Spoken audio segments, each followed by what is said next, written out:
Hello बच्चों, कैसे हो तुम? All good. Welcome back to my YouTube channel science corner. ठीक है, तो आप यहाँ पढ़ रहे हो बच्चों आज चैप्टर नंबर थर्ड, जो नाइन्थ क्लास का है, एटम्स एंड मॉलिक्यूल्स। ठीक है ना बच्चों, ये आपका बच्चों केमिस्ट्री का टॉपिक है और थर्ड चैप्टर है आपका केमिस्ट्री का। और देखो, थर्ड एंड फोर्थ चैप्टर जो दोनों के दोनों है ना, वो सारे के सारे जो होते हैं तुम्हारे, वो ऑलमोस्ट दोनों के दोनों आपस में इंटर रिलेटेड है। ठीक है, तो थर्ड एंड फोर्थ चैप्टर जो है वो पूरे तभी समझ में आते हैं आपको दोनों चीजें आती हैं। ठीक है ना, structure of atom and atoms and molecules जो है, दोनों ही चीज तुम्हारे मिलते जुलते हुए चैप्टर्स हैं। ठीक है, तो थर्ड चैप्टर से हम स्टार्ट करते हैं। जैसे एनसीईआरटी में करिकुलम दे रखा है, ऐसा करते हैं। वैसे जनरली क्या होता है, कुछ बच्चे चैप्टर 4 पहले पढ़ते हैं, चैप्टर थर्ड जो है उसको बाद में पढ़ते हैं। ठीक है तो बेटे चैप्टर थर्ड के अंदर हमारा क्या है बच्चों, एटम्स एंड मॉलिक्यूल्स हम लोग रिवीजन कर रहे हैं। तो पॉइंट टू पॉइंट सारे टॉपिक्स हम कवर करेंगे। ठीक है, क्या क्या क्वेश्चन इसमें आ सकते हैं। ठीक है, एनसीईआरटी पूरी पूरी आपकी कवर करनी है इसके अंदर। ठीक है, एनसीईआरटी के क्वेश्चन अगर आपको आते हैं तो इसका मतलब ये सब तुम्हारा क्लियर हो जाएगा तुम्हारा। ठीक है, गेट बंद कर दो। देखिए, तो इसमें टॉपिक्स पर हम लोग आते हैं बेटे। सबसे पहले हमारा आता है इसमें एटम्स क्या होते हैं। देखो, जैसे आप लोग देखते हो कि पहले पुराने टाइम में जितने भी ऋषि मुनि हुआ करते थे, उन्होंने जो परमाणु, इसे हिंदी में कहते हैं, ठीक है, कि जहां से कोई भी लाइफ तुम्हारी एग्जिस्ट हुई है ना, उसे हम क्या बोलते हैं, एटम्स कहते हैं। मतलब परमाणु इसे पहले कहा जाता था, परमाणु। जैसे हम कहते थे कि जल, अग्नि, आकाश, वायु, धरती। जल, अग्नि, आकाश, वायु, धरती, इससे मिलकर के कोई भी चीज जो है इस दुनिया में बनी हुई है। ठीक है, राइट। तो साइंस ने इसको क्या नाम दिया, एक टर्म दिया, smallest particle, that is atom. समझे? तो एटम्स एंड मॉलिक्यूल जो है यहीं से डिस्कवर हुए। ठीक है, तो एटम का मतलब होता है बेटे स्मॉलेस्ट यूनिट। क्या बोलता है? Smallest unit of any substance. ठीक है, विच इज इंडिविजिबल। किसी भी सब्सटेंस की जो शुरुआत होती है उसे क्या बोलते हैं हम लोग, एटम कहते हैं। ऐसा जॉन डॉल्टन ने कहा था। ठीक है ना, कि कोई भी जिस दुनिया में है, वेदर इट इज मैटर और ए नॉन मैटर, ठीक है ना, इन द सेंस कि ऐसे कोई लिविंग है, नॉन लिविंग है, कोई भी चीज जो है इस दुनिया में, वो स्मॉल स्मॉल पार्टिकल से मिलकर बनी होती है। ठीक है बच्चों, अब जहाँ लिविंग थिंग्स वाली बात होती है, वहां पर हम लोग इसको सेल का नाम दे देते हैं, क्योंकि वो लिविंग थिंग्स है, लिविंग बीइंग है। ठीक है, उसमें एक लाइफ साइकिल है, राइट। वो बड़ा कोई इंसान है, वो जिंदा होता है, बड़ा होता है, देन एक टाइम के बाद उसकी लाइफ खत्म हो जाती है, राइट। और नॉन लिविंग थिंग्स जो होती हैं वो भी स्मॉलेस्ट यूनिट से मिलकर के बनी होती हैं। तो केमिस्ट्री टर्म्स में हम इसको क्या बोल देते हैं, एटम्स कह देते हैं। ठीक है बच्चों, अब जैसे फॉर एग्जांपल मैं अगर बात करूँ, एक वॉल है, वॉल में जो बहुत सारी ब्रिक लगी हुई है, राइट। लेट्स से कि ये ब्रिक लगी हुई है ना, तो इसमें से मैं एक ब्रिक को निकाल लूँ बाहर। ठीक है, तो ये हमारा क्या हो गया, अब ये क्या बेटे, मैटर है, this is what matter. Okay, अब एक ब्रिक को आप बाहर निकालो तो ये मेरा क्या हो गया, इसका एटम हो गया। ठीक है, इसके रिपीटेशन से one by one, one by one, one by one के रिपीटेशन से क्या होता है, कोई भी नई चीज तुम्हारी बनी हुई है। ठीक है बेटे, बेटे इसको हम क्या बोलते हैं, एटम कहते हैं, राइट। ठीक है ना, इसे हम लोग क्या बोलते हैं, एटम कहते हैं। ओके, तो स्मॉलेस्ट यूनिट जो होती है किसी भी सब्सटेंस की, उसे हम लोग क्या बोलते हैं, एटम कहते हैं, राइट। तो कुल मिला के बात ये कि यही है। अब जॉन डॉल्टन ने इसके बारे में बताया था, ठीक है ना, उन्होंने एटम्स के बारे में बताया था कि एटम्स तुम्हारे क्या होते हैं, इनके रिपीटेशन से कोई भी जो बड़ा मैटर तुम्हारा जो होता है, मैटर, मैटर मतलब anything which occupy space and have मास। ठीक है ना, इन एटम्स के रिपीटेशन की वजह से, रिपीट करने से, एक के साथ एक के साथ एक, एक के साथ एक, इनके जुड़ने की वजह से क्या होता है, तुम्हारा मैटर जो होता है वो बनता है। समझ आई बात? कोई भी मैटर तुम्हारा जो होता है इस दुनिया में, ठीक है ना, वो इन एटम्स के रिपीटेशन से ही बना होता है। ऐसे जॉन डॉल्टन ने कहा था, मैंने नहीं बोला। ठीक है, बट बाद में जॉन डॉल्टन की जो चीज थी तुम्हारी, कि एटम, उसने काफी सारी चीजें बताई थी, हम पढ़ेंगे अभी उसके बारे में, डॉल्टन ने अपने एटॉमिक थ्योरी में, कि एटम जो है वो इंडिविजिबल है। इंडिविजुअल का मतलब क्या है, कि इसमें से कुछ और नई चीज, इसको और हम डिवाइड नहीं कर सकते, राइट। समझे ना, कि एटम जो है वो इंडिविजिबल है। ठीक है ना, वो चीज गलत हो गई थी, वो हमने स्ट्रक्चर ऑफ एटम में देखी थी। ठीक है, तो चलो आगे चल के हम पोस्टुलेट्स के ऊपर आएंगे। ठीक है, तो वन बाय वन हम लोग टॉपिक वाइज टॉपिक चलते हैं। ओके, अब डॉल्टन ने ये सब चीजें बताई थी अपनी एटॉमिक थ्योरी में। अब इसके बाद हमारे आते हैं बेटे laws of chemical combination, laws of chemical combination.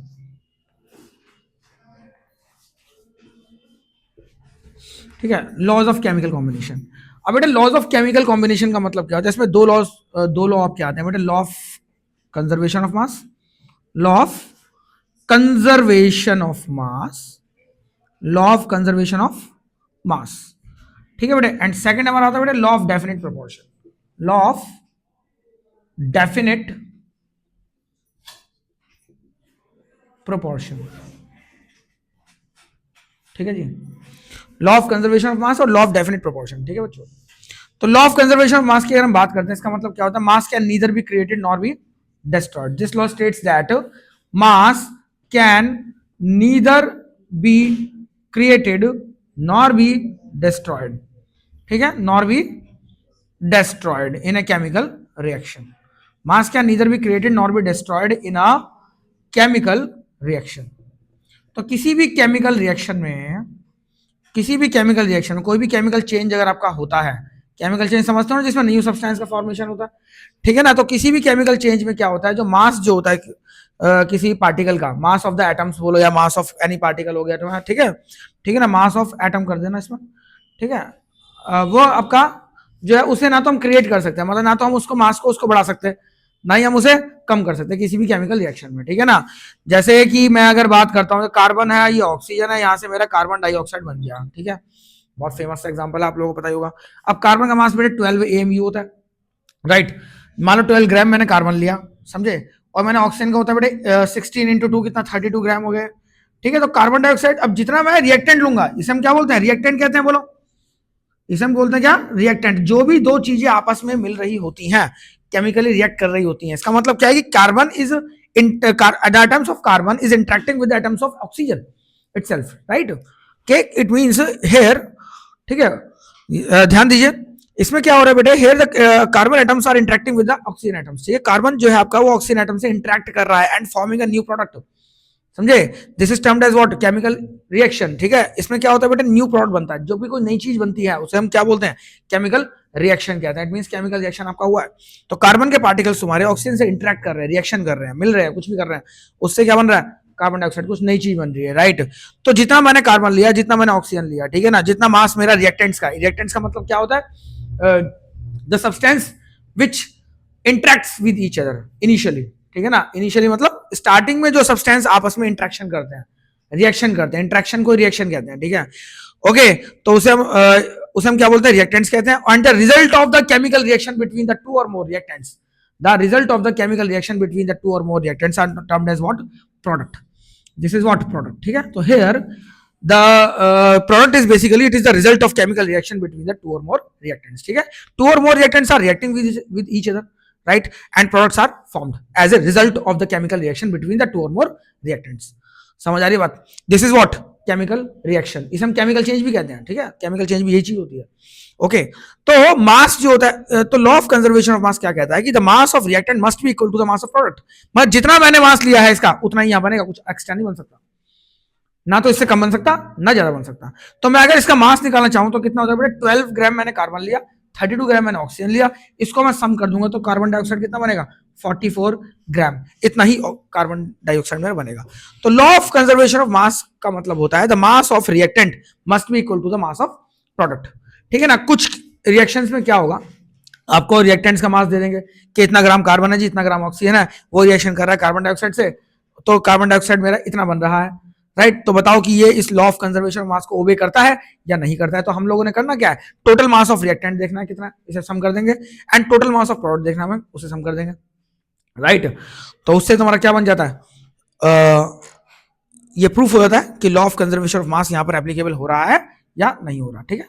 तो इसका मतलब ये कि मास जो होता है किसी बॉडी का वो कांस्टेंट ही रहता है, कभी चेंज नहीं हो सकता, समझे। किसी भी चीज का, एनीथिंग, कुछ भी हो, XYZ कुछ भी हो, आप कहीं एक शुगर लेने के लिए अगर आप गए, वो 1 किलो शुगर तोल कर आपको दे रहा है, आपने उसमें एक बूंद भी अगर डाल दी, एक चीनी एक्स्ट्रा डाल दी, उसका भी कुछ वजन होगा, अगर वो एग्जिस्ट करता है तो, समझे। कोई भी चीज जो इस दुनिया में एग्जिस्ट करती है, ठीक है, इट मींस कोई भी एटम जो होता है इस दुनिया में, उसका कुछ ना कुछ वजन आपका रहता है, कुछ ना कुछ मास उसका रहता है। Mass can neither be created nor be destroyed in a chemical reaction, ठीक है। This was all about the law of conservation of mass. I hope you are getting this point, समझे बच्चों, कोई दिक्कत। देखिए, देखो ध्यान दो, तो इंडेक्स का हम फर्स्ट क्वेश्चन जरा करते हैं। इसके अंदर जैसे गिवन है आपको हमें, ठीक है ना, सारे बच्चे एनसीईआरटी निकालेंगे, एनसीईआरटी के अंदर क्वेश्चन नंबर जो 1 है, ठीक है ना, उसको आप लोग देखेंगे, ठीक है बच्चों। पेज नंबर 27 है, ये देखो जरा, पेज नंबर 27 क्वेश्चन नंबर 1, ठीक है, इसको मैं सॉल्व कर रहा हूँ, सारे बच्चे उसको निकाल करके करेंगे, ठीक है। अब क्वेश्चन है मेरा कि 5.3 gram sodium carbonate react with 6 gram of acidic acid, ठीक है। 5.3 ग्राम मेरा क्या है, सोडियम कार्बोनेट है, ठीक है। सोडियम कार्बोनेट को हम Na2CO3 बोलते हैं, ठीक है। वो रिएक्शन कर रहा है बेटे 6 ग्राम एसिडिक एसिड के साथ, ठीक है ना। एसिडिक एसिड हमारा होता है CH3COOH, ठीक है, ये मेरा 6 ग्राम है, ठीक है। ठीक है। एंड प्रोडक्ट्स वर, जो प्रोडक्ट्स होते हैं बेटा राइट साइड में लिखते हैं, the products were 2.2 gram carbon dioxide, the products were 2.2 gram carbon dioxide, sorry carbon dioxide मेरा कितना बेटा 2.2 ग्राम है, बोलो बोलो, ठीक है। And 2.2 gram carbon dioxide, 0.9 gram water and 8.2 gram, water मेरा कितना है बेटे 0.9 ग्राम, 0.9 ग्राम, ठीक है। एंड 8 ग्राम मेरा क्या है सोडियम एसीटेट, सोडियम एसीटेट बोलते हैं, ये मेरा क्या नाम है CH3COO Na को, ये मेरा कितना 8.2 ग्राम, ठीक है, ये मेरा 8.2 ग्राम दे रखा है, राइट। ये मेरी केमिकल रिएक्शन है, ध्यान दीजिए, ये मेरी केमिकल रिएक्शन, यहाँ से ना ये इधर खत्म हो, यहाँ आगे खत्म हो रही है, ठीक, ये पूरी है यहाँ से लाइक दिस, ठीक। तो एक सेकंड मैंने इसको क्लियरली लिख देता हूँ, ठीक है, ताकि आपको कंफ्यूजन ना हो, ठीक है। इसे हम अभी पढ़ेंगे लॉ ऑफ केमिकल कॉम्बिनेशन को। देखिए, तो जैसे कि बच्चों ध्यान देंगे, तो साथ में तुम्हारा सोडियम एसिडेट CH3COO को बोलते हैं, ये क्या होता है इसको भी याद करने की जरूरत नहीं है, जब 10th में आओगे तो अपने आप समझ में आ जाएगा, ठीक है। अब तुम्हें ये बताना है कि आपको बताना है कि इसके अंदर की ये लॉ ऑफ कंजर्वेशन ऑफ मास को ये होल्ड कर रहा है या नहीं कर रहा, ठीक है। तो आपने क्या करना है बेटे, रिएक्टेंट्स के जो मासेस है, the mass of reactant must be equal to mass of product, ठीक है, the mass of reactants must be equal to mass of product. तो टोटल मास इसका कितना है और इसका सम करो, तो आंसर तुम्हारा अगर सेम आ रहा है इसका मतलब क्या है, वो लॉ ऑफ कंजर्वेशन ऑफ मास को ओबे कर रहा है, और नहीं आ रहा है इसका मतलब नहीं कर रहा है, ठीक है। तो मैं इसको सम करूंगा बेटे, मास of reactant is 5.3 + 6, right, and mass of product is 2.2 gram carbon dioxide plus 0.9 ग्राम मेरा वाटर हो गया, प्लस 8.2 ग्राम मेरा सोडियम एसिडेट हो गया, ठीक है बच्चों। ये सब आपको बनाने अभी पढ़ सकते हैं, ठीक है ना, लेकिन इतने टफ आपको आएंगे नहीं, ठीक है ना, इसलिए उन्होंने ना ये केमिकल इक्वेशन में नहीं, केमिकल रिएक्शन में दे रखा है, पूरे पूरे नाम लिखे हुए हैं, ठीक है ना, वो तुम्हें गिवन रहेगा क्वेश्चन में, टेंशन मत लो उसकी, ठीक है।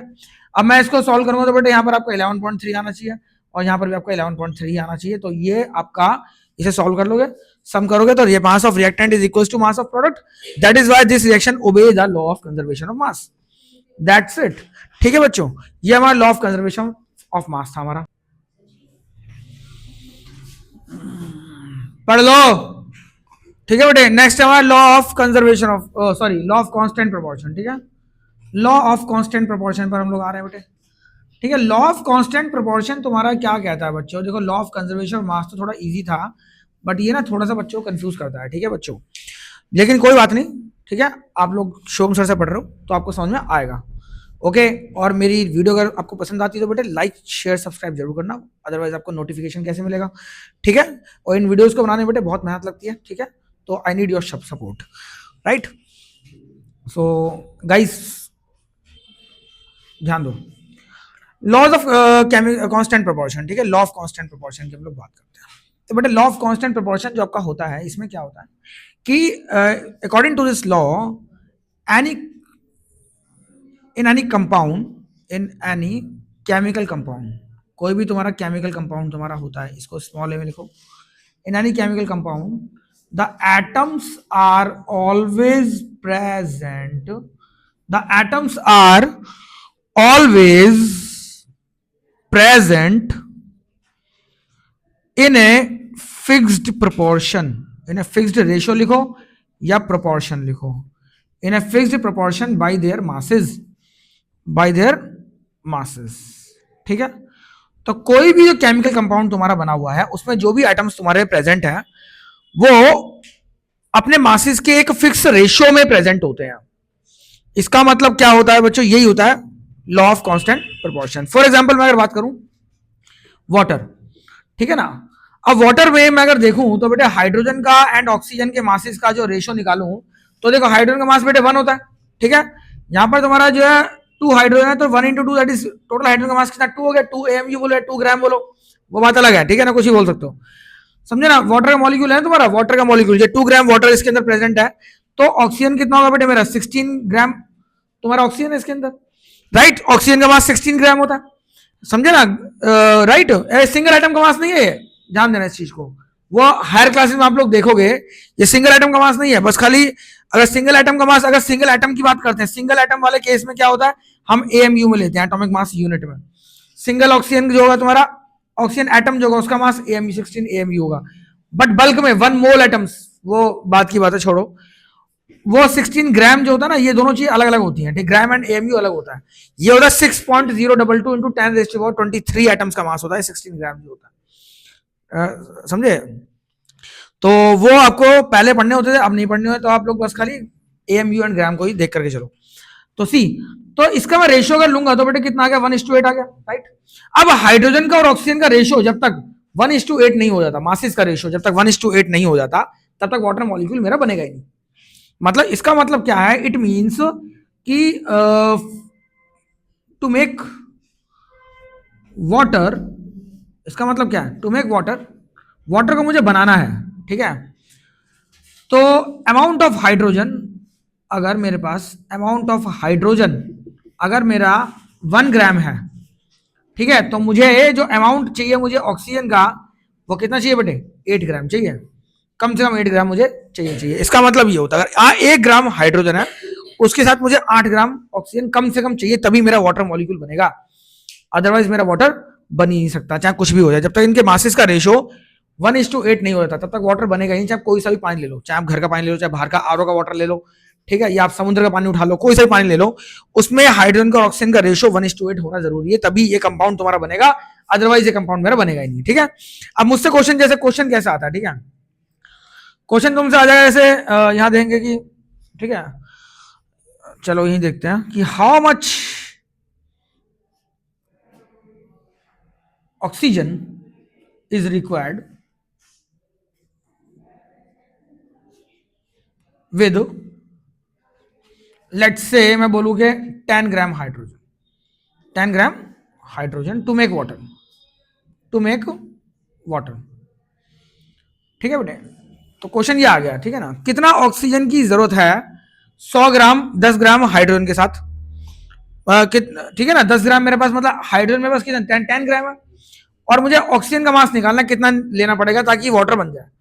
तो मुझे पता है क्या सॉल्यूशन कैसे होगा, एज हम जानते हैं हाइड्रोजन का और ऑक्सीजन के मासेस का रेशियो कितना होता है बेटा, 1:8 होता है मासेस का रेशियो, ठीक है। तो हाइड्रोजन अगर मुझे कितना चाहिए 10 ग्राम मेरे पास हाइड्रोजन, इसको x मान लो, इक्वल टू 1/8 हो जाएगा, बोलो बोलो, ठीक है, यहां से x की वैल्यू आ जाएगी तुम्हारी कितनी, कितना आ गया 80, मतलब 80 ग्राम तुम्हें ऑक्सीजन की रिक्वायरमेंट इसमें रहेगी, ओके। तो इस तरीके से आप कार्बन डाइऑक्साइड के लिए निकाल सकते हो, इस तरीके से आप किसी भी मॉलिक्यूल के लिए निकाल सकते हो, ठीक है ना।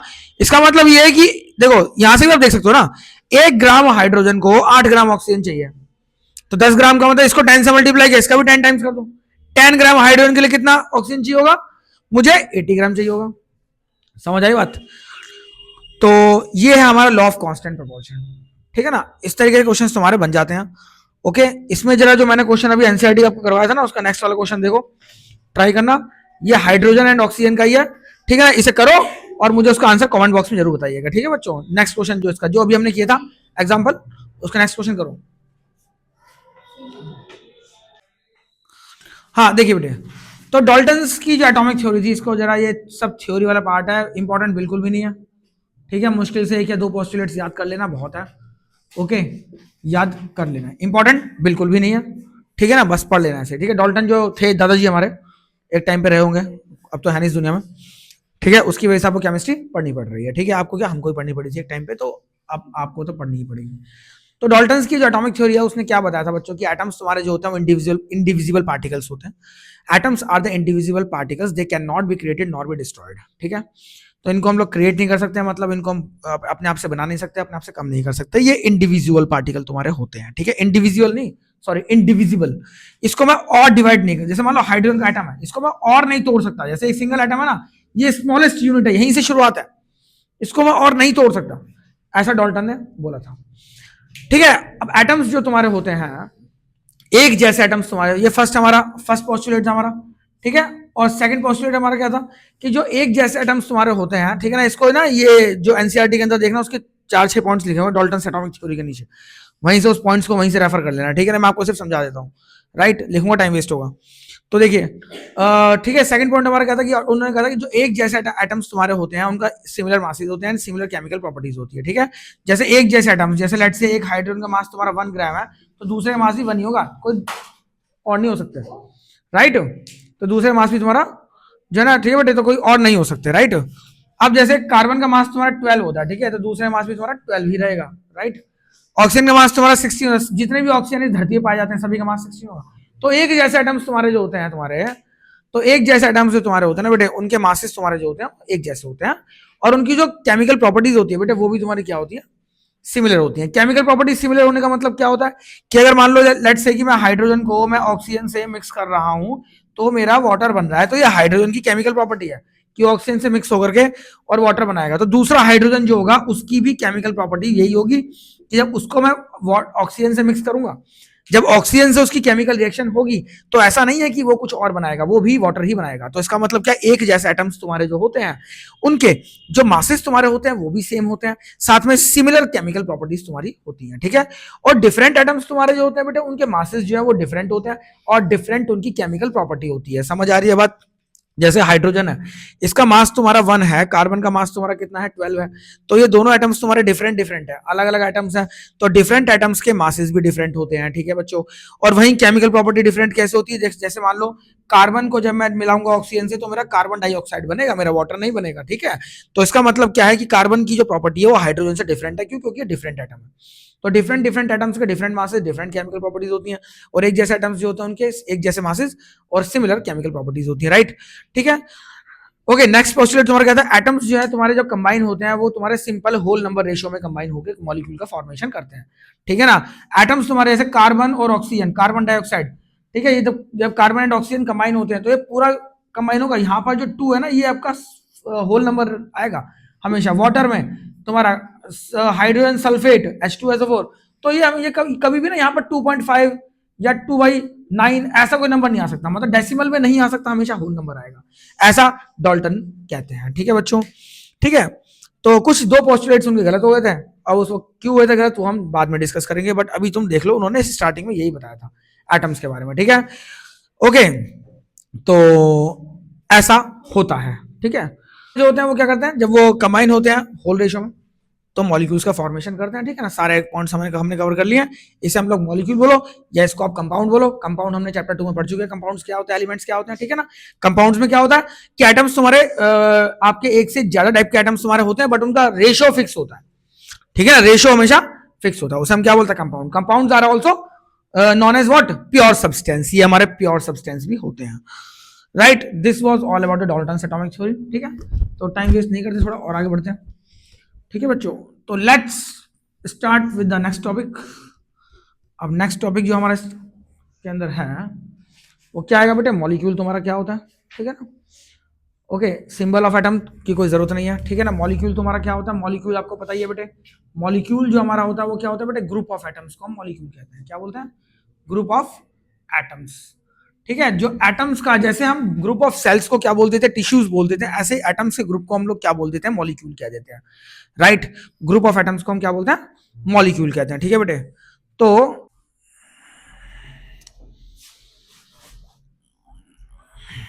पढ़ लो।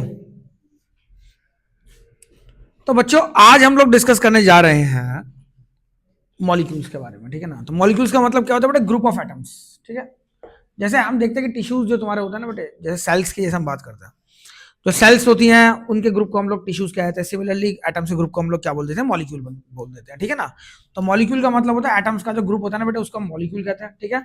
अब ये मॉलिक्यूल जब आपस में कंबाइन होते हैं, ठीक है ना, मॉलिक्यूल जब जुड़ते हैं एक दूसरे से, एक वाटर मॉलिक्यूल दूसरे वाटर मॉलिक्यूल से, जैसे एक वाटर मॉलिक्यूल हमारा दूसरे वाटर मॉलिक्यूल से, ठीक है ना कहीं तुम्हारा जुड़ा हुआ होता है, राइट।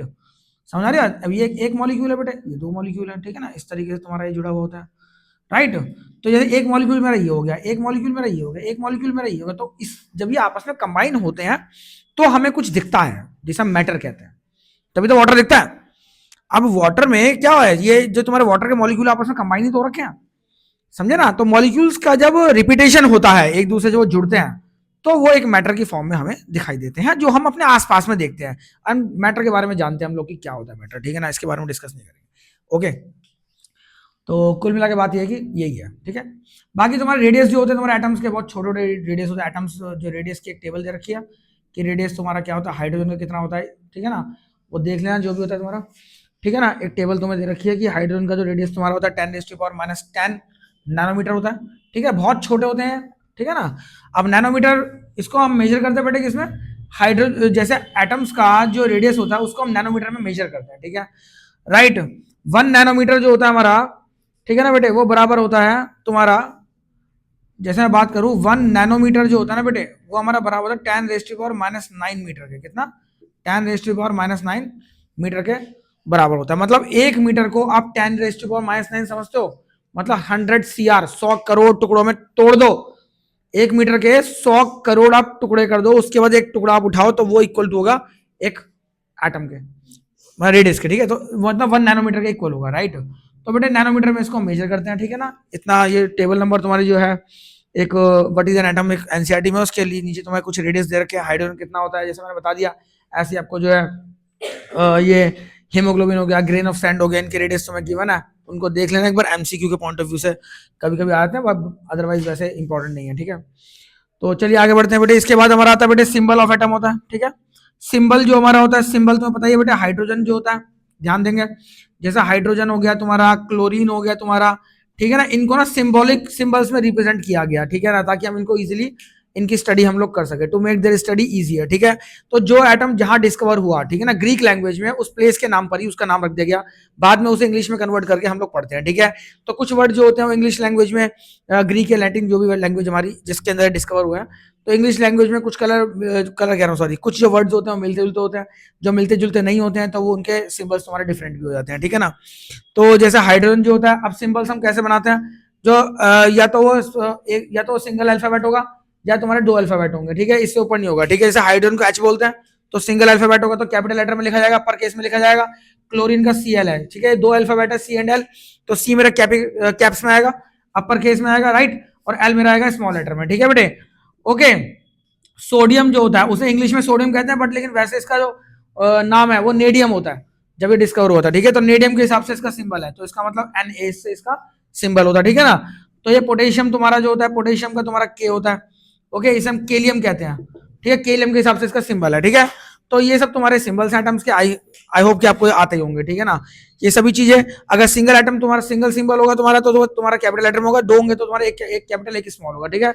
बाकी टेबल नंबर 3.2 को आप रेफर करो, ठीक है, उसको आप लोग 3.1 सॉरी, टेबल नंबर जो 3.1 है बेटे, उसको आप लोग रेफर करोगे तो वहां से आपको जो है काफी क्लियरिटी मिल जाएगी सिंबल्स के बारे में, ठीक है, राइट।